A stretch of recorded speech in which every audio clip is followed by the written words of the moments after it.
Welcome to the banker lamp. Please enjoy the video. You start by powering the phone off to prevent electrical damage and accidental inputs. Once done, find the SIM tray outline, often on the side or top, and insert the eject tool straight and firm until the tray pops out.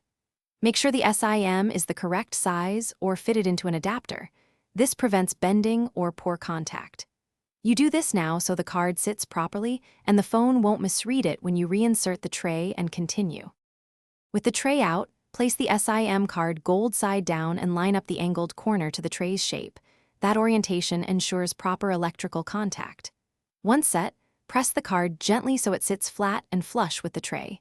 Forcing can bend the card or damage the connector.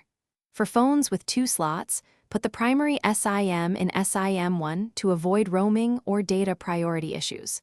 After confirming placement, slide the tray back in gently. Power the phone on and enter your SIM PIN when prompted. The device will search for carrier signal and register on the network. Make sure you set the preferred SIM for calls and data in Settings and enter, or confirm the APN settings so mobile data works correctly. If you don't see service or get SIM errors, power down, remove and reseat the card, and clean contacts gently. If problems persist, test the SIM in another phone or contact your carrier. Reseating is